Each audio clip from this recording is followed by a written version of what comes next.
أعوذ بالله من الشيطان الرجيم بسم الله الرحمن الرحيم الحمد لله الذي جعل الحمد مفتاحا لذكره وسببا للمزيد من فضله ودليلا على آلائه وعظمته ثم الصلاة والسلام على عبده وأمين وحيه وخاتم رسله سيدنا ومولانا بالقاسم محمد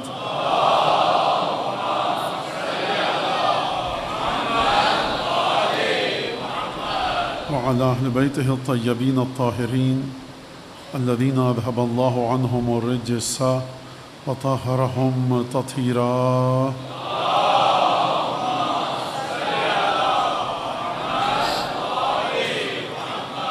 واللعن الدائم على أعدائهم أجمعين. أما بعد فقد قال الله الحكيم في كتابه المجيد أعوذ بالله من الشيطان الرجيم قل الله ثم ذرهم في خوضهم يلعبون. درود بھیجے محمد و آل محمد.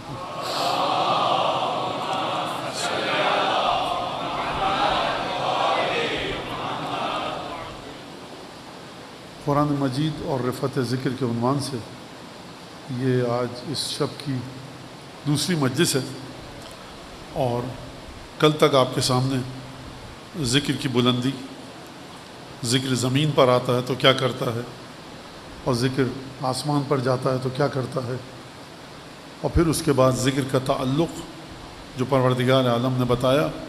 کل جو آیت میں نے آپ کے سامنے پڑھی من اعرض عن ذکری فإن له معیشۃ ضنکا، جو ہمارے ذکر سے منہ موڑے گا اس کو ہم بڑی تنگی کی زندگی دیں گے. معیشت ضنک ضاد نون کاف یعنی تنگی کی زندگی دیں گے، بہت زیادہ ایسی زندگی دیں گے جس میں وہ آرام سے نہیں ہوگا جو ہمارے ذکر سے منہ موڑے گا. اور پھر وَنَحْشُرُهُ يَوْمَ الْقِيَامَةِ أَعْمَى، ہم اسے قیامت میں نابینا محشور کریں گے. قال رب لما حشرتنی اعمی وقد كنت بصیرا، تو نے مجھے نابینا کیوں محشور کیا، میں دنیا میں دیکھ سکتا تھا، بصیر تھا، بینا تھا، نابینا کر دیا. کذالک، خدا فرمائے گا اتت کا آیاتنا فنسیتہا، دنیا میں تمہارے پاس ہماری آیات آتی تھیں، تم بھول گئے، تم نے مد نظر قرار نہیں دیا، اپنی آنکھوں کے سامنے نہیں رکھا. کذالک الیوم تنسیٰ، آج تم کو بھی بھلا دیا جائے گا. یہ ایک آیت قرآن مجید کی کہ جو بڑا عجیب انداز سے گفتگو کر رہی ہے. اب بات یہ ہے کہ ذکر الہی کو کیا ہم مقید کر دیں، خلاصہ کر دیں، لمیٹڈ کر دیں، محدود کر دیں سبحان اللہ لا الہ الا اللہ میں، یا قرآن کے مطابق ذکر الہی کی منزلیں کچھ اور ہیں کہ جن کو ہم شاید ذکر نہ سمجھیں. قرآن مجید کی میں ایک اور آیت آپ کے سامنے پڑھوں گا، ذرا اس پر گفتگو کروں گا. گفتگو مشکل، نوجوان کہتے ہیں مولانا آیت میں چلے گئے آپ اور گہرائی میں گفتگو مشکل نہیں ہوتی، آپ توجہ کیجئے. ان الذین کذبوا بآیاتنا واستکبروا عنہا لا تفتح لهم ابواب السماء ولا يدخلون الجنة حتى يلج الجمل في جم الخیاط. عجیب آیت ہے یہ. اور کذالک نجزی المجرمین، پروردگار فرما رہا ہے کہ وہ لوگ جنہوں نے ہماری آیات کو جھٹلایا. اب دیکھیے گفتگو میں بہت دھیرے دھیرے کروں گا کیونکہ بچے ساتھ ساتھ چل سکیں، اور ظاہر سے زیادہ بچوں کی اردو کا جو مسلسل پیغامات آئے ہیں اس حوالے سے آپ اس کو برداشت کیجئے کہ مولانا اتنے دھیرے دھیرے کیوں بول رہے ہیں، کیوں گفتگو کر رہے ہیں. تو اس وجہ سے کہ بچے ساتھ ساتھ پیچھے آ سکیں، ساتھ ساتھ چل سکیں، فالو کر سکیں بات کو. حتیٰ یلج الجمل فی سم الخیاط، وہ لوگ جنہوں نے ہماری آیتوں کو جھٹلایا اور ان آیتوں کے مقابلے میں تکبر کیا. کتنی صفتیں بتائیں خدا نے؟ 2 صفتیں. دیکھیے میں پھر ذرا بچوں کے سامنے دوبارہ یہاں پر ایک سنگ میر، ایک لینڈ مارک لگا دوں ایک علامت کے طور پر کہ ہمیں ذکر کو سمجھنا ہے کہ ذکر کی حقیقت قرآن کے مطابق ہے کیا، اور قرآن گفتگو ذکر کے بارے میں کیا کر رہا ہے. ذکر کی شرائط کون سی ہیں. تو اس بات کو اپنے سامنے رکھیے گا. ہم اس مسئلے کو سمجھانے کی کوشش کریں گے کہ ذکر کہاں تک جاتا ہے, ذکر کو کہاں تک جانا ہے. اصولاً ذکر کرتا کون ہے؟ ذکر وہی کرے گا نا جو خدا کو مانتا ہو. ذکر وہی کرے گا جو توحید کو مانتا ہو. ذکر وہی کرے گا جو قبر و قیامت کو مانتا ہو. خدا فرما رہا ہے کہ نہیں, توحید کو اگر مانتے ہو, قبر کو مانتے ہو, برزخ کو مانتے ہو, لیکن اگر ہماری آیتوں کو جھٹلاؤ گے, کذبوا بآیاتنا, جھٹلاؤ گے. دوسری شرط یہ ہے, یا کے ساتھ نہیں ہے, اور کے ساتھ ہے. نہ انگریزی, یہ اور انگریزی والا نہیں ہے, یہ اینڈ کے ساتھ ہے, AND. دو شرطیں ہیں یہاں پر. ان الذین کذبوا بآیاتنا واستکبروا عنہا, وہ لوگ کہ جنہوں نے ہماری آیتوں کو جھٹلایا اور ان کے سامنے استکبار کیا. کیا مطلب استکبار کیا؟ بڑے بنے رہے. لا تفتح لهم ابواب السماء, ان کے لیے آسمان کے دروازے نہیں کھلیں گے. مجھے اس آیت پر ذرا مزید رکنے دیجئے. یہ کون ہے کہ جو امید رکھتا ہے کہ آسمان کے دروازے کھلیں گے؟ وہی ہے نا کہ جو خدا کو مانتا ہے, وہی ہے جو قبر کو مانتا ہے, وہی ہے جو برزخ کو مانتا ہے. ورنہ اگر یہ بات ایتھیسٹ کی ہوتی, دہریوں کی ہوتی, ملحد کی ہوتی, تو خدا فرماتا تم بات کیوں کر رہے ہو؟ تم چاہتے, اس کا مطلب یہ ہے کہ یہ شخص سمجھ رہا ہے کہ میں مسلمان ہوں, یہ شخص سمجھ رہا ہے کہ میں برزخ پر ایمان رکھتا ہوں. خدا فرما رہا دیکھو میاں, کان کھول کے سن لو. اگر ان الذین کذبوا بآیاتنا, اگر تم نے ہماری نشانیوں کو جھٹلایا. قرآن نے آیات کا لفظ دو طرح سے استعمال کیا ہے. ایک لفظ ہے آیت یعنی قرآن کی آیت, ایک آیت یعنی ہمارے وجود کی نشانی. قرآن مجید نے استعمال کیا. کیوں کہہ رہا ہوں؟ چلیے سورہ ہود میں ناقہ صالح کا قصہ دیکھو. ہذہ ناقۃ اللہ لکم آیا ذروھا تاکل فی ارض اللہ ولا تمسوھا بسوء فیاخذکم عذاب قریب. یہ خدا کی اونٹنی ہے. اے قوم صالح, یہ خدا کی اونٹنی ہے, چھوڑ دو اس کو جہاں چاہے چرتی پھرے, جس کے گھر میں جا کر گھاس پھوس کھائے, جس کے گھر کے درخت پر اپنا منہ مارے. خبردار, خدا کی اونٹنی ہے. پروردگار درخت تو میرا ہے, تمہیں درخت ہم نے دیا, اونٹنی ہماری ہے. خبردار, حق نہیں رکھتے کہ تم اپنے گھر میں داخلے سے چارہ کھانے سے روکو. لکم آیا, یہ اونٹنی خدا کی اونٹنی نہیں ہے صرف, بلکہ نشانی ہے. تو خدا جب اونٹنی کو نشانی کہہ رہا ہے تو کیا خدا نے کوئی جملہ بھیجا تھا قرآن میں, انجیل میں, زبور میں, توریت میں؟ من و سلوہ آسمان سے نازل ہو رہا ہے. یا عیسیٰ ابن مریم هل يستطيع ربك ينزل علينا مائدة من السماء تكون لنا عيدا لأولنا وآخرنا وآية منك. پروردگار عالم حضرت عیسیٰ کے جملے, ان کے حواریوں کے جملے ملا کر سن لیجئے. فرمایا کہ آپ کا رب کوئی آسمان سے دسترخوان نازل کر سکتا ہے کہ ہم اس سے کھائیں؟ یہ طاقت ہے. عید ہو ہمارے لیے, اول کے لیے بھی آخر کے لیے بھی, اور نشانی بھی ہو. اس کا مطلب ہے کہ خود قرآن کہہ رہا ہے کہ لکھے ہوئے لفظ نشانی نہیں ہے صرف. الحمدللہ رب العالمین, اعوذ باللہ من الشیطان الرجیم, قل اعوذ برب الفلق, قل هو اللہ احد. صرف یہ نشانی نہیں ہے, کبھی کبھی ایسی چیز نشانی بن کر آتی ہے جو مرتبہ وجود میں تم سے نیچے ہو. کھانا پینا آپ کے وجود سے نیچے ہے. سخر لکم ما فی الارض, سمندر کی غذا تم کو دی, نکالو کھاؤ, عبادت کرو. لولا الخبز ما عبد اللہ, اگر روٹی نہیں ہوتی خدا کی عبادت نہیں ہو سکتی. تیری سعادت میں آپ کی حدیث ہے. روٹی کھا کر آپ عبادت کرتے ہیں. روٹی, خبز, روٹی بے معنی طعام نہیں کہہ رہا میں, روٹی بے معنی بریڈ, روٹی وہ جو پکاتے ہیں چپاتی توے پہ پکتی ہے, اس کی بات کر رہا ہوں. اگر روٹی نہ ہوتی خدا کی عبادت نہیں کی جا سکتی. سوال ہے میرا, روٹی مرتبہ وجود میں آپ سے نچلے درجے پر ہے یا بالاتر درجے پر؟ مولانا اس لحاظ سے خدا کا رزق ہے تو احترام کرنا چاہیے, لیکن روٹی ہم سے اوپر نہیں ہو سکتی. بے جان چیز ہے. نہ روٹی میں کمال ہے, نہ روٹی جنت میں جائے گی, نہ روٹی جہنم میں جائے گی, نہ روٹی کے دائیں بائیں کندھوں پر فرشتے ہیں, نہ نماز روٹی پر ہے. خدا کی نعمت. تو اس کا مطلب ہے کوئی چیز آپ سے مرتبہ وجودی میں, لیول آف ایگزسٹنس میں نیچے ہو, خدا کی نشانی ہو سکتی ہے. اونٹنی, اونٹنی, حیوان آپ سے برتر ہے, آپ حیوان سے برتر ہیں. نہ مجھے کہا خدا نے اپنی نشانی, نہ آپ کو کہا. کہا تو صالح کی اونٹنی کو کہا. آیا, اس کا مطلب ہے کہ آیت کا مطلب قل واللہ احد صرف نہیں ہے. آیت کا مطلب الف لام میم ذالک الکتاب نہیں ہے. آیت کا مطلب ہر وہ چیز جو خدا کی مرضی, اور مشیت سے پیدا ہو. بھائی دسترخوان میں کیا بات تھی؟ حضرت عیسیٰ نے دعا کی بغیر کسی باورچی خانے کے، بغیر کسی کیٹرنگ سروس کے، آسمان سے تازہ تازہ بہشتی کھانا اتر آیا. یہ ہے نشانی خدا کے وجود کو دکھا رہی ہے. صالح نے دعا کی، پہاڑ میں درار پڑی، پہاڑ شق ہوا، اونٹنی نکل آئی.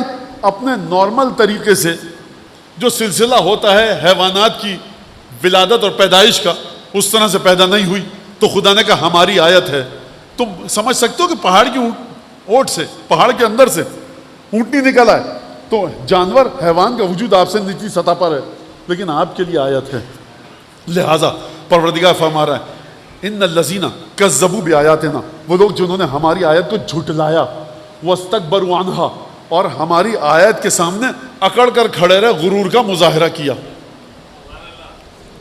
لا تفتح لهم ابواب السماء، ان کے لیے آسمان کے دروازے نہیں کھلیں گے.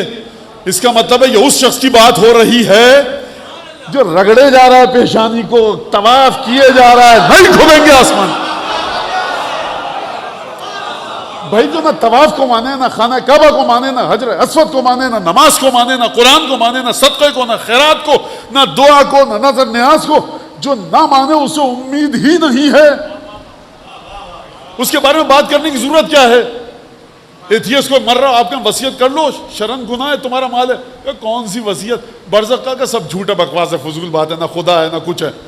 تو اس سے آپ اس سے گفتگو نہیں. آپ سے کہا جائے آپ کا وہ جو جاننے والا نا ایتھیسٹ ہے، ملحد ہے، آ کر اس کو تلقین پڑھا دیجئے، کلمہ پڑھا دیجئے. آپ کہیں میاں کیوں وقت ضائع کر رہے ہو؟ مانتے ہی نہیں، فائدہ ہی نہیں. خدا کا ذکر ہے، خدا کا ذکر اس کے لیے ہے جو خدا کو مانتا ہو. لا تفتح لهم ابواب السماء، ذکر کیوں کرتے ہیں؟ آسمان کے دروازے کھلیں. نہیں کھلیں گے تو وہی تو امید رکھے گا آسمان کے دروازے کھلنے پر کہ جو ذکر کر رہا ہو. خدا کہہ رہا ہے ذکر کرنے سے پہلے اپنے دل کے اندر جھانکو، ہماری کسی نشانی کے سامنے تکبر تو نہیں کر رہے، ہماری کسی نشانی کو جھٹلا تو نہیں رہے. جناب ہود کا قصہ گزر چکا. آپ کی 8 10 15 20 50 100 200 500 نسلوں نے بھی ہود کو نہیں دیکھا ہے. آپ کہتے ہیں غلط ہے، یہ اونٹنی کہاں سے آیت ہو گئی؟ پڑھتے رہیے اب نمازیں، رگڑتے رہیے پیشانی، دوڑتے رہیے حجر اسود کے گرد، اچھی ورزشیں کیا کیجئے. فائدہ نہیں ہے، آسمان کا دروازہ کھلے گا ہی نہیں. یہ قرآن ہے، قرآن مانا قرآن قرآن قرآن. تم یہ سن لو قرآن. لا تفتح لهم ابواب السماء، آسمان کے دروازے نہیں کھلیں گے. لا يدخلون الجنت، یہ جنت میں داخل بھی نہیں ہو سکتے. تو جو مانتا ہے جنت ہوگی وہی تو کوشش کرے گا. میاں تمہاری کوششیں عکارت ہیں، یوز لیس ہیں، ویسٹیج آف انرجی ہے. مت پڑھو نماز، نہیں جاؤ گے جنت میں. تو اس کا مطلب ہے جنت کو جو مانتا ہے خدا کی گفتگو اس کے ساتھ ہے. یہاں تک آ رہے ہیں میرے نوجوان بچے ساتھ ساتھ. اور فرمایا یہ جنت میں جا تو سکتے ہیں. حتی یلج الجمل فی سم الخیاط کذالک نجزی المجرمین، یہ جنت میں جا سکتے ہیں بالکل ایسے لوگ. اگر سوئی کے سوراخ میں اونٹ گزر سکتا ہے تو یہ بھی جنت میں چلے جائیں گے. اچھا اب یہاں پر کوئی دوست بیٹھا ہو میرا جس کو تفسیر کا شغف ہو، شوق ہو، وہ کہے مولانا علماء نے، مفسرین نے، اہل لغت نے جمل اور بعیر کی بحث کی ہے اور اس کے بعد یہاں پر بتایا کہ جمل سے کیا مراد ہو سکتی ہے. جو ترجمہ معمولاً کیا جاتا ہے اردو قرآن مجید میں، ہمارے علماء نے کیا بر صغیر میں وہی ترجمہ آپ کے سامنے پیش کر رہا ہوں. یہ چلے تو جائیں گے جنت میں، شرط ہے اگر سوئی کے سوراخ سے اونٹ گزر سکتا ہے تو یہ بھی گزر جائیں گے. کذالک نجزی المجرمین، ہم جرم کرنے والوں کو یہی مزہ چکھاتے ہیں. پروردگار تو نے یہ کیوں نہیں کہا کذالک نجزی الکافرین؟ پروردگار کہہ رہے ہیں یہ کافروں کی بات نہیں ہو رہی جو ہم کو نہیں مانتے، یہاں بات ان کی ہو رہی ہے جو جنت کی امید لگا کر رگڑے جا رہے ہیں پیشانی کو.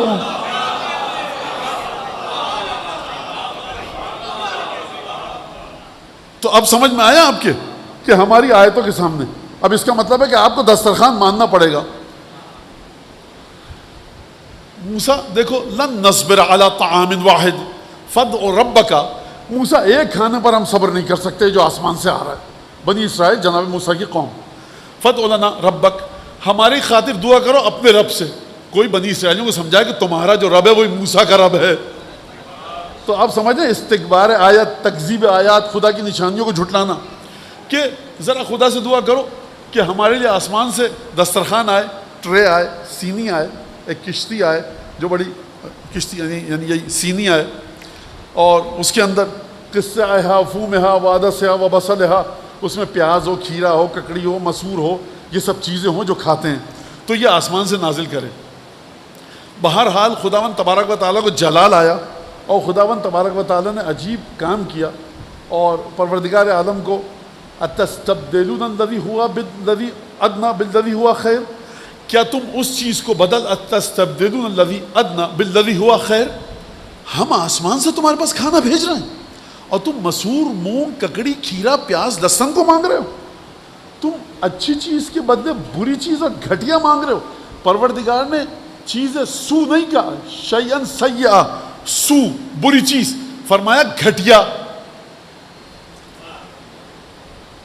دیکھیے گھٹیا اور بڑھیا, اعلیٰ اور ادنا کو درک کرنا صاحب بصیرت کا کام ہے. اچھے اور برے کو جانور بھی درک کر لیتا ہے. خدا نے فرمایا کہ کیا تم گھٹیا چیز کو لے کر اعلیٰ چیز کو چھوڑنا چاہ رہے ہو, عجیب ہو. اور پھر اس کے بعد جو قرآن کے قصے ہیں, واقعات ہیں, ضربت علیہم الذلۃ والمسکنہ وباؤوا بغضب من اللہ, ذلت اور رسوائی ان کا مقدر لکھ دی گئی, کیونکہ انہوں نے خود کمائی تھی اپنی ذلت. ہم کھانا بابرکت بھیج رہے تھے. یہ آیت تھی. ہود کے قصے, علیہ السلام کے ہود کے قصے کے بارے میں اونٹنی کو بتا دیا. اب سوال یہ کہ آیتوں کا سلسلہ یہیں تک رک گیا. اونٹنی کیوں آیت تھی؟ خدا کی خلقت کے معجزے کو بتا رہی تھی. پہاڑ کھلا, اونٹنی آئی. دسترخوان کیوں آیت تھی, نشانی تھی خدا کی؟ اس وجہ سے کہ پروردگار عالم عالم غیب سے بھیج رہا تھا. آدم نشانی تھے. کیوں تھے؟ کیونکہ ملائکہ سے زیادہ علم تھا. اب میں آپ سے ایک سوال کروں گا, اگر قرآن مجید اونٹنی کو کہے اپنی آیت, اور قرآن مجید یہ کہے کہ دسترخوان ہماری آیت ہے, اب اس کے بعد قرآن مجید یہ فرمائے کسی ہستی کے بارے میں, انک لعلی خلق عظیم, یا ایھا الرسول, درود پڑھی رسول خدا کی بارگاہ میں.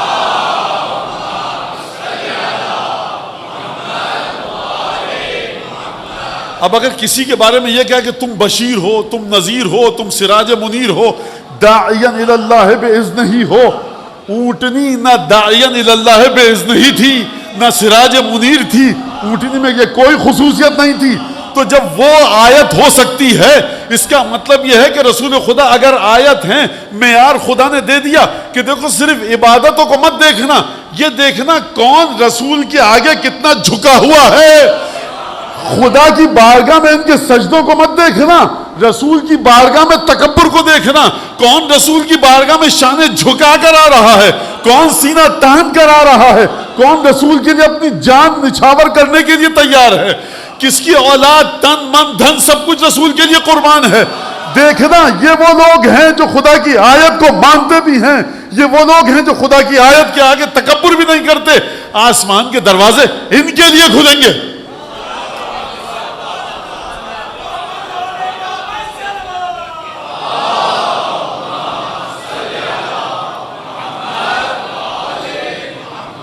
لہذا اسی لیے خداوند تبارک و تعالیٰ نے کیا فرمایا, وَاصْبِرْ, حبیب صبر کرو, مع الذین یدعون ربک, صبر کرو ان لوگوں کے ساتھ کہ جو اپنے رب کو پکارتے ہیں صبح شام, یریدون وجہہ, اس کی مرضی کے لیے, اس کو خوش کرنے کے لیے خدا کا ذکر کرتے رہتے ہیں. ان کے ساتھ ساتھ رہو. اچھا مجھے ایک بات بتائیے, سب مسلمان ہیں مدینے میں, خدا کہہ رہا ہے وَاصْبِرْ نفسک مع الذین یدعون ربہم بالغداوۃ والعشی یریدون وجہہ. حبیب صبر کرتے ہوئے ان کے ساتھ جڑے رہو جو صبح شام خدا کا ذکر کرتے ہیں. پروردگار مدینہ ہے, ڈھیروں اصحاب ہیں ماشاءاللہ سے, تو رسول خدا کو صبر کرنے کی ضرورت کیوں ہے؟ بے نمازیوں میں رہ کے کوئی نمازی کے ساتھ رہے صبر کرے تو سمجھ میں آتا ہے. جب سارے نمازی ہیں اور میں آپ کے ساتھ بیٹھوں, خدا کہہ رہا تھا کہ صبر کر کے ان کے ساتھ جڑے رہو, اس کا مطلب ہے کہ رسول خدا کو کوئی نہ کوئی اذیت ہوتی تھی ان لوگوں کے ساتھ رہنے میں کہ جو صبح و شام خدا کا ذکر کرتے تھے. خدا نے یہ نہیں فرمایا وَاصْبِرْ نَفْسَكَ مَعَ الَّذِينَ آمَنُوا بِكَ وَاصْبِرْ نَفْسَكَ مَعَ الْمُسْلِمِينَ وَاصْبِرْ نَفْسَكَ مَعَ الَّذِينَ يُصَلُّونَ خَلْفَكَ وَرَاءَكَ، ان کے ساتھ جڑے رہو جو تمہارے پیچھے نماز پڑھتے ہیں، ان کے ساتھ رہو جو تمہارے ساتھ رہتے ہیں، جو مدینے میں آتے جاتے ہیں، جو مدینے میں تمہیں جھک جھک کر سلام کرتے ہیں. وَاصْبِرْ نَفْسَكَ مَعَ الَّذِينَ يَدْعُونَ رَبَّهُمْ بِالْغَدَاوَةِ وَالْعَشِيِّ يُرِيدُونَ وَجْهَهُ. ڈھونڈو جا کر حبیب کہ وہ لوگ جو خدا کا ذکر کرتے ہیں اور خدا اپنے ذکر کی ذمہ داری لے رہا ہے، یہ اس لیے نہیں کرتے کہ ان کی زندگی اچھی ہو جائے، آخرت اچھی ہو جائے. یہ خدا کو دیکھ کر آخرت کو بھی وقت نہیں دیتے، یہ اس کی مرضی کو دیکھتے ہیں. اور دیکھو وَلَا تَعْدُ عَيْنَاكَ عَنْهُمْ تُرِيدُ زِينَةَ الْحَيَاةِ الدُّنْيَا. اور دیکھو اپنی آنکھوں کو انہی پر گاڑ کر رکھنا، ان کے علاوہ کسی پر نگاہ بھی مت ڈالنا. تو اب مجھے یہ بتائیے یہ کون سی نشانی ہوں گے خدا کی؟ یہ لوگ یہ کون سی نشانی ہے؟ جو سب سے بڑی خدا کی نشانی ہے محمد مصطفیٰ. خدا ان سے کہہ رہا ہے وَلَا تَعْدُ عَيْنَاكَ عَنْهُمْ تُرِيدُ زِينَةَ الْحَيَاةِ الدُّنْيَا وَلَا تَتَّبِعْ مَنْ، اور اس کی پیروی مت کرنا.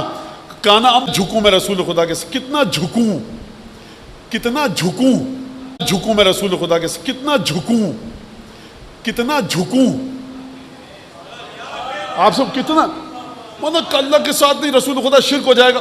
مجھے نہیں پتا، میں کہہ رہا ہوں خدا فرما رہا ہے تکبر مت کرو، سب سے بڑی آیت. تو میں کتنا جھکوں رسول خدا کے سامنے.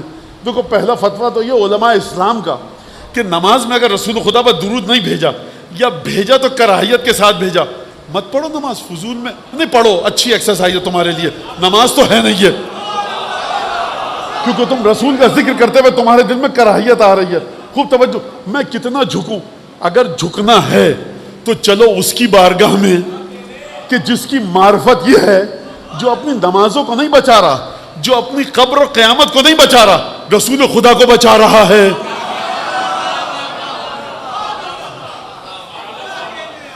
بخدا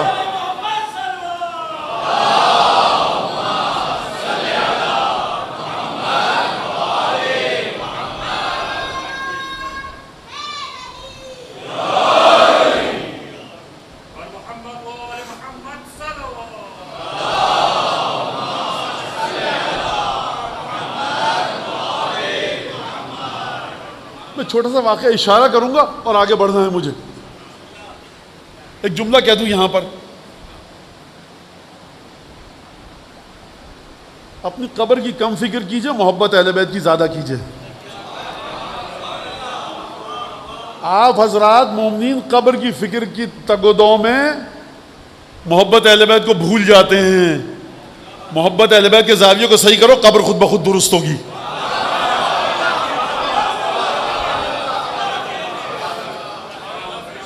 بہت ساری تقریریں ہیں، بہت ساری تقریریں ہیں.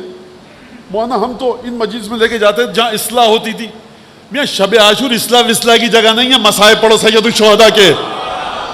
سنیے، اچھا مولانا آپ نے غلط بات کہی ہے. میرے دروازے ہمیشہ کھلے ہیں سوال کے لیے، آئیے ثابت کروں گا. خوب توجہ کیجیے. مجھے یہ غرض نہیں ہے آپ کن کی اناپ شناپ باتوں کو سن کے یہاں بیٹھے ہوئے ہیں. جو بات میں کہہ رہا ہوں اس کو دلیل سے ثابت کروں گا آپ کے سامنے.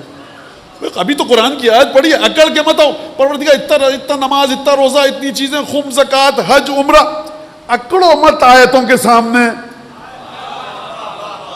تو کتنا جھکنا ہے رسول کے سامنے. خوب توجہ کیجیے گا. کون جھکے گا رسول کے سامنے سوائے اس کے کہ جس کے لیے مسجد حنانہ کے ستون جھکے، جدار کعبہ شق ہوئی.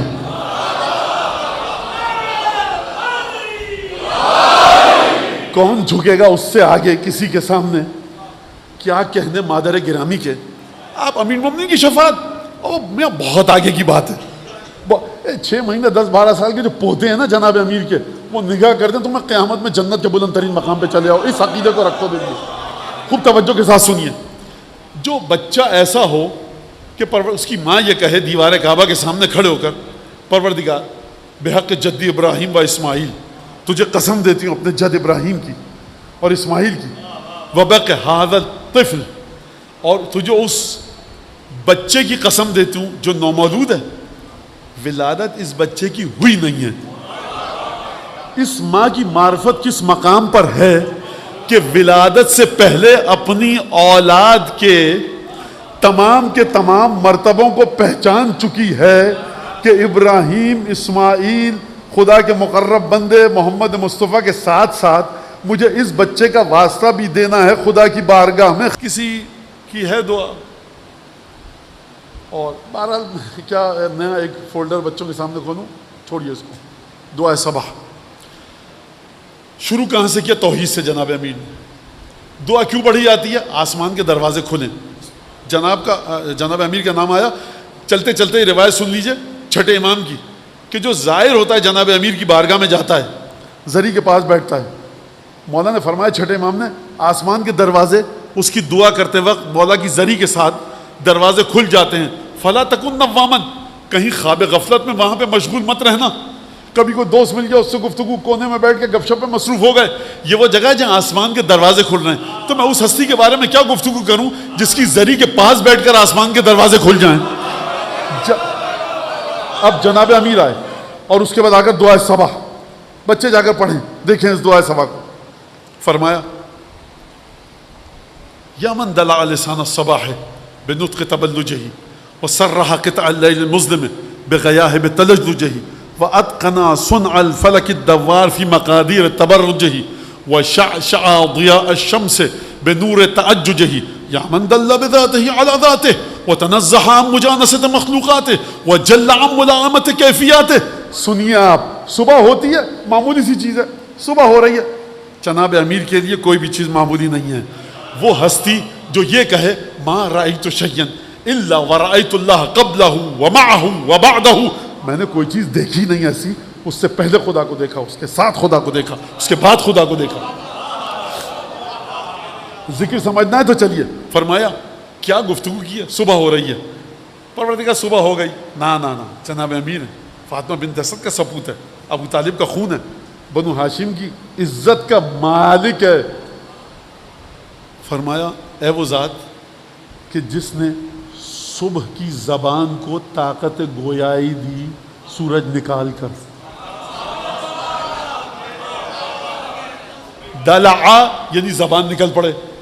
یا من دلع لسان الصباح بنطق تبلجہ، پروردگار تو نے صبح کو طاقت گویائی دی، روشنی عطا کر کر. صبح کب بولتی ہے؟ رات کا اندھیرا ہوتا ہے، صبح گفتگو نہیں کرتی.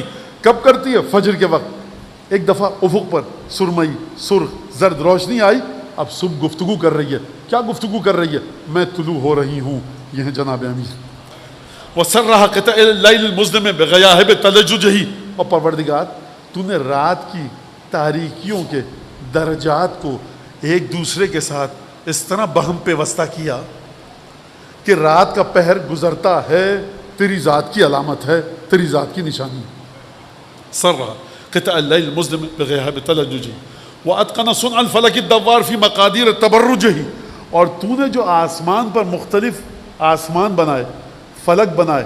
اتقن صنع الفلک الدوار، یہ جو آسمان گھوم رہا ہے تو نے بڑی مضبوطی کے ساتھ اس آسمان کو خلق کیا. کس طرح سے؟ برج بنا کر. برج کا لفظ اب میں اس میں نہیں جانا چاہتا، برج ایک ایسٹرونومی کی اصطلاح ہے، وہ جا کر آپ بچے دیکھ سکتے ہیں کہ برج کا مطلب کیا ہے. اتقن صنع الفلک الدوار فی مقادیر تبرجہ وشعشع ضیاء الشمس بنور تعججہ، اور تو نے سورج کو شعائیں عطا کی، اس کے وجود کو شعلہ ور کر کے، مشتعل کر کے. ایک آگ کا شعلہ ہے، جب جلد نکلتا ہے سورج لگتا ہے آگ کا شعلہ ہے، وہ گفتگو کر رہا ہے. یامن دل بذاتہ علی ذاتہ، پروردگار تیری ذات کو سمجھنے کے لیے کیا فرمایا جناب امیر نے؟ سورج کا ذکر کیا، رات کا ذکر کیا، صبح کا ذکر کیا. تو اب کہیں پروردگار صبح کے ذریعے میں تجھے سمجھا، رات کے ذریعے سمجھا، سورج کی روشنی کے ذریعے سمجھا. نہ، یہ نہیں کہا پروردگار نعمتیں تیری ہیں، لیکن یامن دل بذاتہ علی ذاتہ، پروردگار تیری ذات وہ ہے جس نے خود اپنی ذات کے ذریعے ہمیں رہنمائی کی کہ میں ہوں.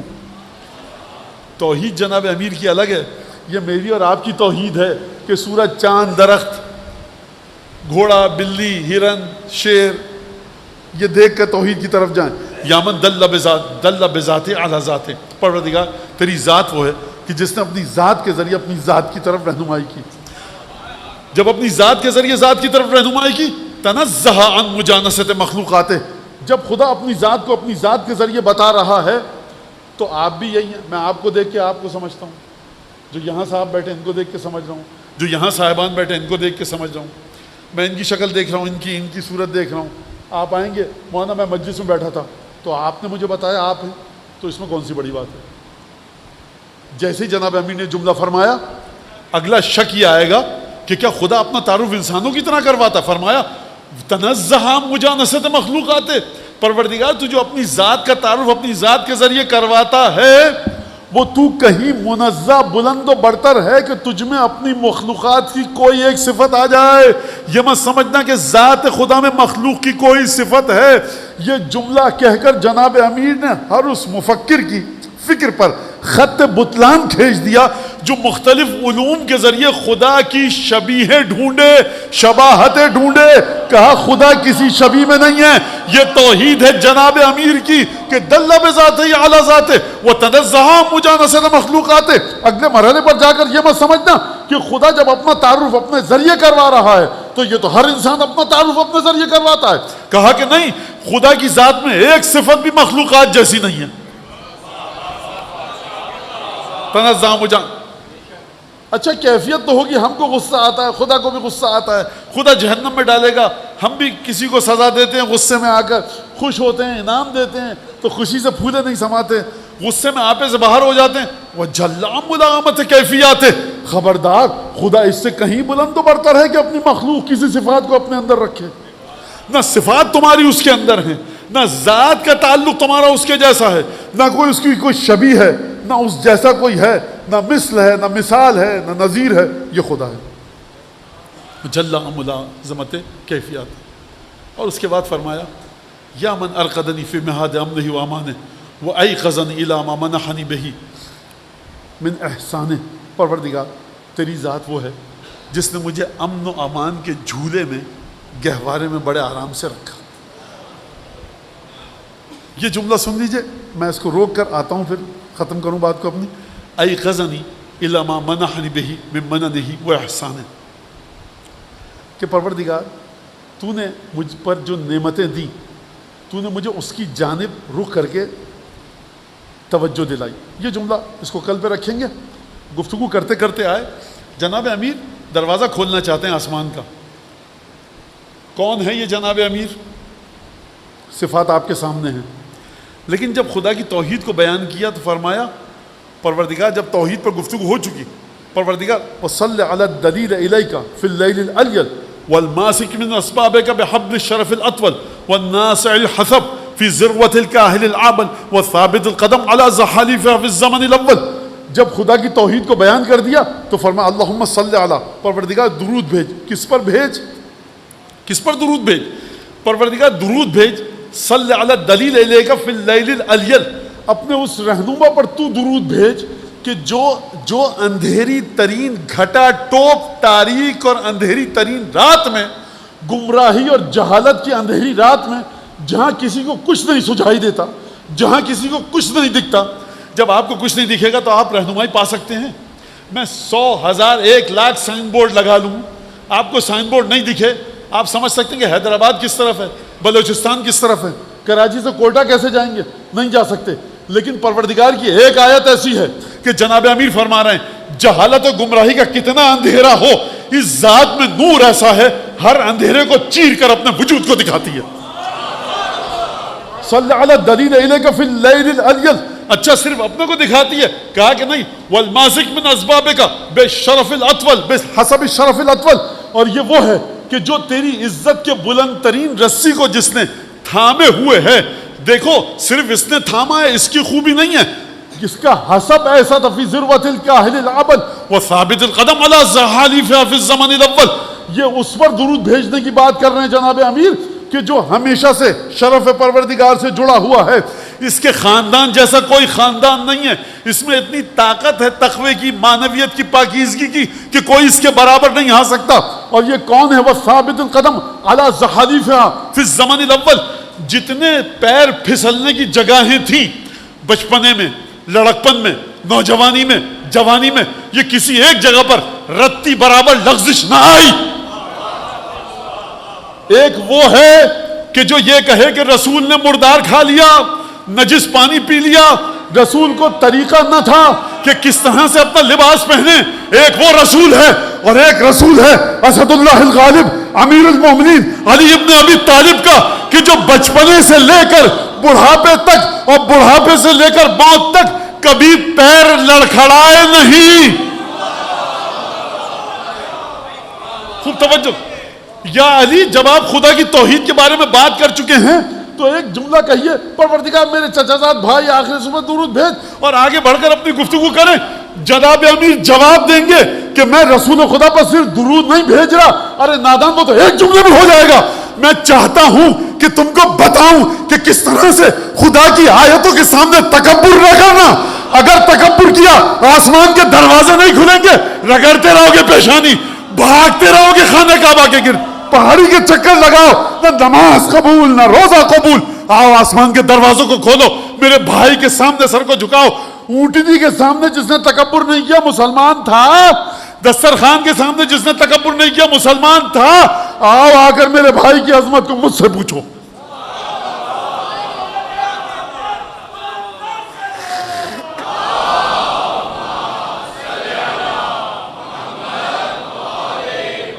ایک دفعہ درود بھیجیں محمد علیہ.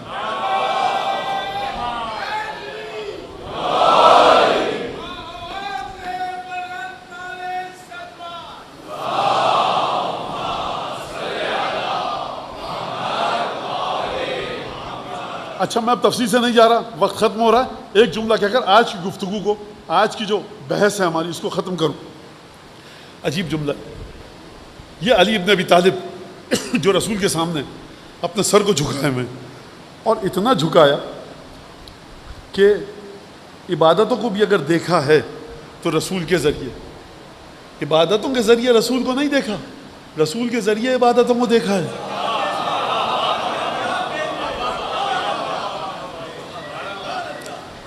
اچھا، یہ کیوں کہا میں نے جملہ؟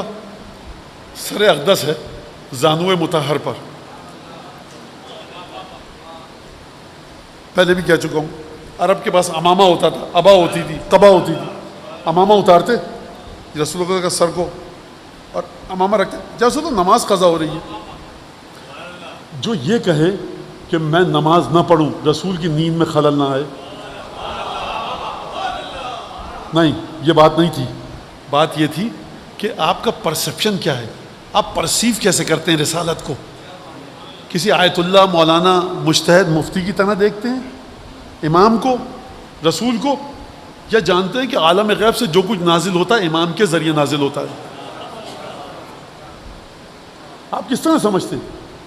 یہ جو شخص ہے نا جس کے گھٹنے پر سر ہے رسول خدا کا، یہ جانتا ہے کہ میرا رسول سو رہا ہے تب بھی رسول ہے، جاگ رہا ہے تب بھی رسول ہے. اب آپ نے توجہ سے سنا تو اب آپ کا حق بنتا ہے کہ جملہ آپ سے میں کہہ کے جاؤں. رسول خدا کی زندگی کے جتنے پہلو تھے جہاں امیر المومنین اپنے آپ کو فنا کر سکتے تھے، ہر اس مقام پر آپ کو ذات امیر المومنین نظر آئے گی فنا کرتے ہوئے. بدر کی جنگ، یا علی پانی لے کر آ جاؤ. یا رسول اللہ، ہجرت کی رات بھی ہم، باپ ہمارا ابو طالب وہ آپ کی وجہ سے مادر گرامی فاقد ہوئے، ہم جعفر طیار ہجرت پہ گئے، تمام مشکلات جھیلیں آپ کی وجہ سے.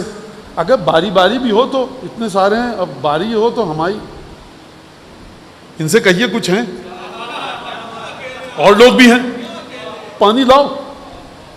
یعنی یہ کاش کہ سائیکولوجیکل انالیسس کیا جا سکے بدر کی رات کا. دیکھیے، بعض لحاظ سے ہجرت کی رات سے زیادہ عجیب ہے بدر کی رات. وہاں کوئی نہیں تھا، رسول خدا تھے، کوئی مسلمان نہیں تھا، اور جو مسلمان تھے بیچارے چھپے ہوئے تھے، کمزور تھے، اور اگر تھے بھی تو کسی میں اتنا دل گردہ نہیں تھا. حمزہ اور ابو طالب کا کسی میں اتنی طاقت نہیں تھی. جعفر طیار حبشہ میں تھے، کوئی نہیں تھا مسلمان.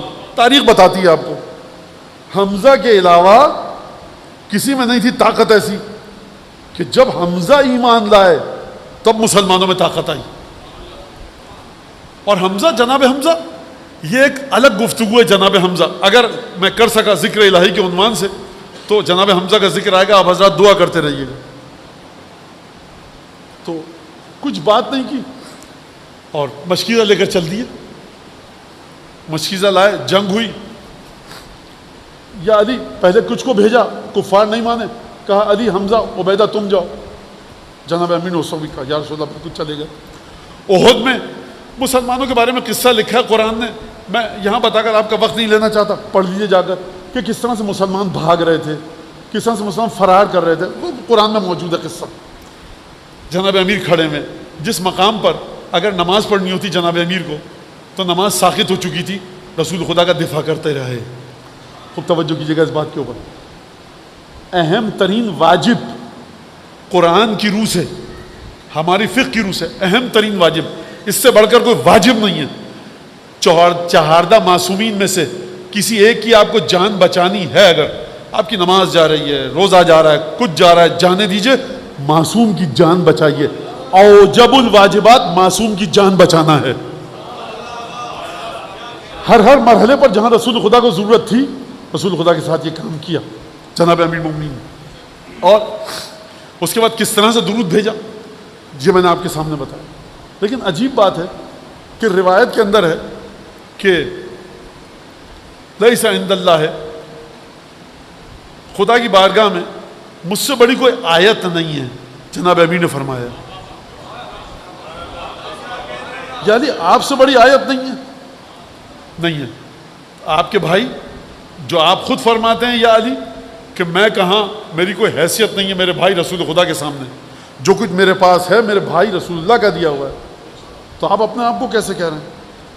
خوب توجہ کیجیے گا، بس آخری جملہ کہہ کر میں مسائل کی طرف آؤں، وہ یہ کہ رسول خدا کی ذات میں شجاعت ہے، کرم ہے، سخاوت ہے، علم ہے، جود ہے، سماحت ہے، فصاحت ہے، بلاغت ہے، گنتے جائیے، ہے نا، گنتے جائیے۔ بہت سی چیزیں آپ رسول خدا کی نہیں دیکھ سکے 23 برس کی مختصر زندگی میں، جو رسالت کی زندگی تھی، نہیں دیکھ سکے۔ اگر علی نہ ہوتے تو رسول خدا کی شجاعت کیسے پتہ لگتی؟ اگر جناب امیر نہ ہوتے رسول کا کرم کیسے پتہ چلتا؟ لہذا جناب امیر کی ذات ہے کہ جو رسول خدا کے سلسلے میں آیت ہے۔ اگر جناب امیر نہ ہوتے رسول کی کرامتیں پتہ نہ چلتی، لوگوں نے آ کر بہادری کی تعریف کی، لوگوں نے علم کی تعریف کی، لوگوں نے امیر المومنین کے فقہ کی تعریف کی، لوگوں نے کہا توریت علی کو آتی ہے، جناب امیر کو انجیل آتی ہے، زبور آتی ہے، قرآن کا علم آتا ہے، علی ابن ابی طالب کو کس طرح سے حکومت داری آتی ہے، علی ابن ابی طالب کس طرح سے رقت قلب ہے، عبادت کس طرح سے ہے، لمبی لمبی نمازیں پڑھتے ہیں، اس کے ساتھ ساتھ کنویں کھود رہے ہیں، صفین کے میدان میں تیر بچھا کے تیر پڑھ رہے ہیں، تابڑ توڑ وہاں آپ نے نماز پڑھی، یہ تمام کی تمام چیزیں یہ علی کہاں سے؟ سب بھائی سے لیا ہے۔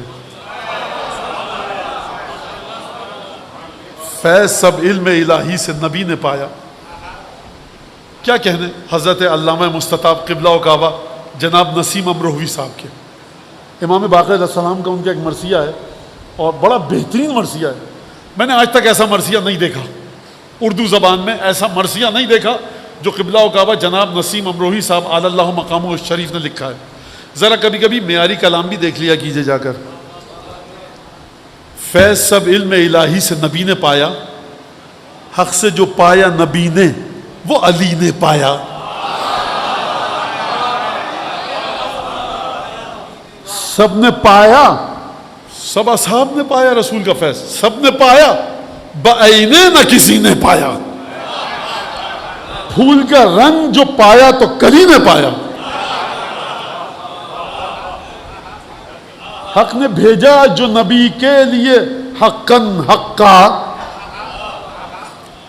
رسول خدا کو جو خدا نے دیا وہ حقاً حقا کر کے دیا، کوئی کمی عالم غیب سے۔ دیکھیے جب چیز عالم غیب سے آتی ہے عالم دنیا میں اس کی حقیقت بدل جاتی ہے، لیکن تنہا واحد یہ 14 ہیں اور 1,24,000 ہیں کہ جو آسمان سے آیا وہ جوں کا تو ان تک اترا۔ حق سے جو پایا نبی نے وہ علی نے پایا۔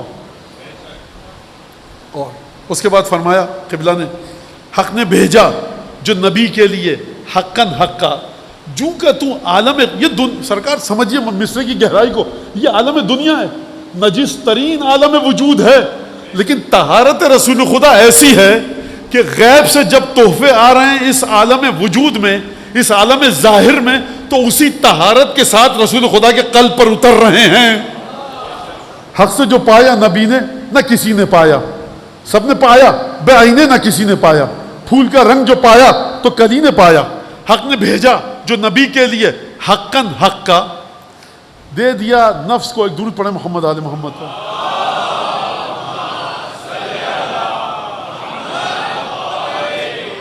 نفس کو اپنے دیا آپ نے زکن زکا. نہیں نہیں نہیں نہیں نہیں، حق ادا نہیں ہوا، نہیں سمجھا آپ حضرات معذرت کے ساتھ. زکن زکا کا مطلب کیا ہے؟ امیر المومنین نے فرمایا ہے علمنی رسول اللہ زکنی رسول اللہ العلم زکن زکا. نہج البلاغہ میں فرمایا میرے بھائی میرے حبیب نے جو وہاں سے علم آیا تھا وہ اس طرح سے دیا جس طرح سے پرندہ پہلے دانے کو چگتا ہے، اس کے بعد چباتا ہے اور اس کو اپنے بچے کے چبانے کے مرحلے پر لاتا ہے اور براہ راست اپنی چونچ سے اس کے حلق میں ڈالتا ہے. خوب توجہ. نہیں نہیں نہیں سمجھے، میں سمجھاتا ہوں آپ کو. چیل اگر کھانا کھائے کبوتر کے حلق میں نہیں ڈال سکتی.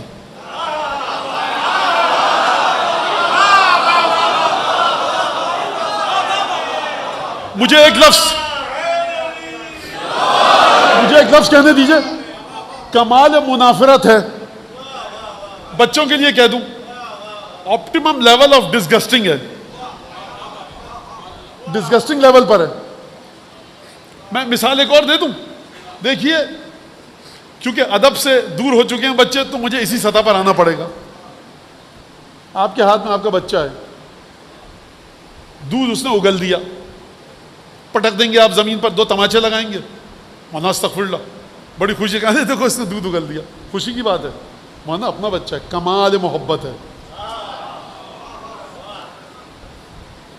بچے نے اپنے منہ پر رنگ کر لیا، آپ ہنس رہے ہیں، کمال محبت ہے. بچے نے مثالیں دیکھتے جائیے. جہاں کمال محبت ہے وہاں دوئیت کا عنصر نہیں ہے.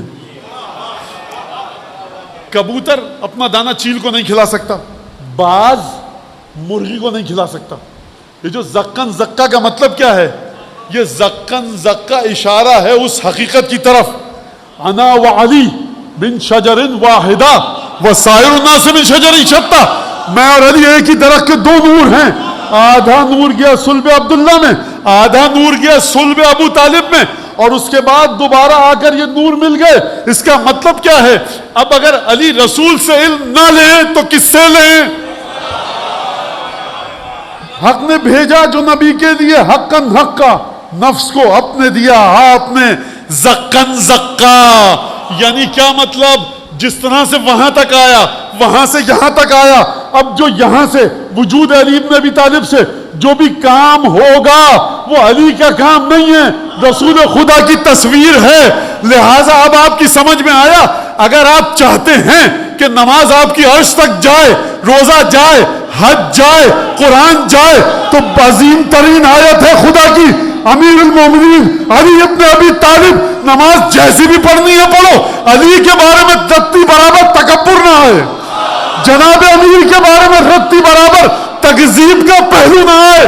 جب نجف جاؤ گردن جھکا کر جاؤ، چوکھٹ پر پیشانی لگاؤ، زائرین کے قدم جہاں پڑتے ہیں بوسہ لو، ناک کو رگڑو. یا علی اس لیے نہیں کر رہا آپ کو فائدہ ہوگا، ثابت کر رہا ہوں آپ کا غلام ہوں، عبد ہوں تو آپ کا. میری جنت آپ ہیں، توحید آپ ہیں، نماز آپ ہیں، روزہ آپ ہیں، قرآن آپ ہیں، میرا دین آپ ہیں، اشہد ان کلمۃ التقوی آپ ہیں، دائم دین آپ ہیں، میرا پورے صراط آپ ہیں، میری برزخ آپ ہیں، میری قبر آپ ہیں. خدا کے سامنے جو جاؤں گا آپ کی محبت لے کر جاؤں گا.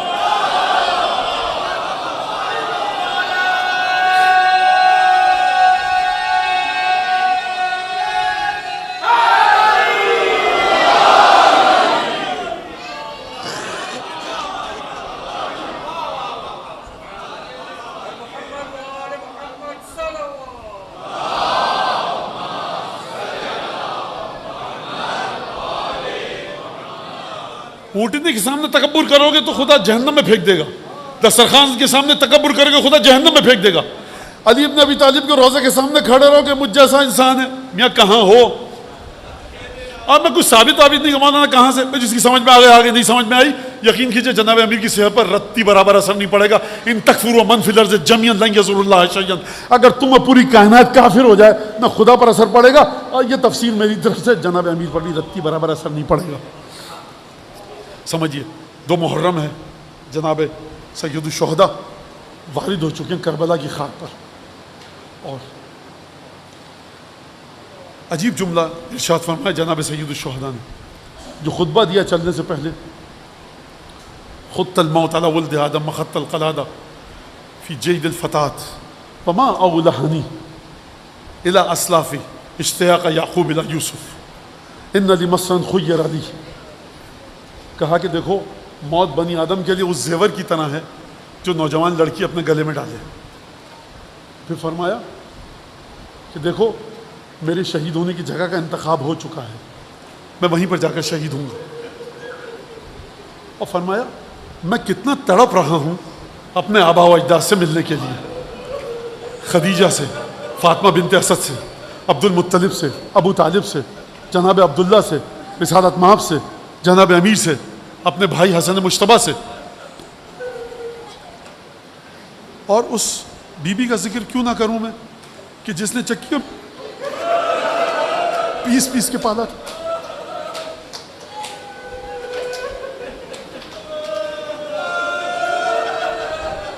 جب کربلا میں قافلہ شاہدی ہوا, دشت بلا نمونہ خلد بری ہوا. سر جھک گیا فرش کا یہ اوج زمیں ہوا, خورشید محو حسن حسین ہنسی ہوا. عجیب مصرع کہا. حسین ایک دفعہ چل رہے ہیں, 38 کے قریب منزلیں ہیں, 24-25 پر مولا نے پڑاؤ ڈالا ہے. ہر دفعہ جب پڑاؤ ڈالا جاتا ہے قافلہ رکتا ہے, اونٹوں کو ناکوں کو بٹھایا جاتا ہے. کچھ خوبرو نورانی نوجوان ہیں جناب امیر کی بیٹی کے ناکے کی طرف جاتے ہیں. 24-25 مقامات پر یہ ہوا ہے. یقیناً کون ہے یہ بی بی؟ یہ علی کی بیٹی ہے. اکبر لپکتے ہیں, اون محمد, ابو الفضل عباس. یہ کون ہے؟ یہ رسالت مآب کی بہویں ہیں. جناب فروہ موجود ہیں, ام رباب موجود ہیں. یہ کون ہے؟ علی کی بیٹیاں ہیں. بنو ہاشم کے جوان موجود ہیں. ایک ایک کر کے بیویوں کو اتارتے ہیں. خیمے کس طرح سے لگائے جاتے ہیں؟ سید الشہداء کا خیمہ لگایا جاتا ہے, اور سیدانیوں کے خیمے سید الشہداء کے خیمے کے پاس, اور اس کے آگے سپر کے طور پر اصحاب کے خیمے. ایک دفعہ آئے, 2 محرم کو داخلہ ہوا. مقاتل کا واقعہ آپ کو پتہ ہے, زیادہ سے زیادہ 7 مرتبہ اور کم سے کم 2 مرتبہ واقعہ ہے. کہا کہ رہوار کو بدلا جائے. ذوالجناح نے آگے بڑھنے سے انکار کر دیا. یہ مولا حسین کو پتہ ہے کہ کون سی جگہ ہے, یہ حجت پوری کرنا چاہتے ہیں میرے اور آپ کے لیے, لہٰذا ذوالجناح نے آگے بڑھنے سے انکار کر دیا. کہا دوسرا ذوالجناح لایا جائے. تشریف فرما ہوئے, ذوالجناح نے آگے بڑھنے سے انکار کیا. بعض مقامات پر ملتا ہے 7 ذوالجناح. اب سید الشہداء نے کہا کسی ضعیف العمر شخص کو بلاؤ, کون سی جگہ ہے؟ اس نے ایک کے بعد ایک نام لینا شروع کیا. غازریہ کہتے ہیں, کہا اور کوئی جگہ, کہا طف کہتے ہیں, کہا اور کوئی جگہ, کہا نینوا کہتے ہیں, کہا اور کوئی نام اس کا, کہا اس کو مولا کربلا بھی کہتے ہیں. جب مولا نے یہ سنا تو فرمایا اعوذ باللہ من کرب و بلائن, میں خدا کی پناہ میں جاتا ہوں کرب سے اور بلا سے. اور اس کے بعد فرمایا کہ یہیں پر ہمارے خیمے نصب کیے جائیں. اور ایک چھوٹا سا مولا نے خطبہ دیا, ہاں ہونا یذبح اطفالنا ویقتل شبابنا. فرمایا کہ یہی وہ جگہ ہے کہ جہاں ہمارے جوان کٹ کٹ کے گریں گے. خوب توجہ فرمائیے مولا کے جملے پر. کہا یہی وہ جگہ ہے جہاں ہمارے جوان کٹ کے گریں گے. اور فرمایا یہی وہ جگہ ہے کہ جہاں ہمارے بچے ذبح ہوں گے. آپ جانتے سمجھ رہے ہیں کس کی طرف اشارہ ہے؟ یہ اسی بچے کی طرف اشارہ ہوگا کہ جو باپ کے ہاتھوں پر ذبح ہوا. فرمایا یہی وہ جگہ ہے کہ جہاں ہمارا مال لوٹا جائے گا. یہی وہ جگہ ہے جہاں ہماری خواتین کو قید بنایا جائے گا. مولا نے یہ جملے بیان فرمائے. میں مولا حسین کی خدمت میں ہاتھ جوڑ کے 2 جملے کہوں گا. میں کہوں گا مولا ذرا دائیں بائیں دیکھ لیجئے، زینب کی محمل نزدیک تو نہیں ہے؟ جب بی بی کے دل پر یہ جملے پہنچیں گے تو کیا سینے میں تیر کی طرح پیوست ہوں گے؟ میں کہوں گا بی بی یہ 2 محرم ہے، علی اکبر نے خیمہ نصب کیا ہوگا، عباس نے سہارے سے اتارا ہوگا، ایک دفعہ بنو ہاشم کے جوان آئے ہوں گے، مولا حسین کے چہرے کی طرف دیکھا ہوگا، حکم دیا گیا ایک ایسی جگہ پر خیمے نصب کرو، لیکن بی بی یہی کربلا ہوگی 11 محرم کو کہ جب نہ عباس ہوں گے نہ علی اکبر ہوں گے، مشکیں کسی بھی ہوگی، رسی میں گلے جکڑے ہوں گے۔ ماتم حسین یا حسین۔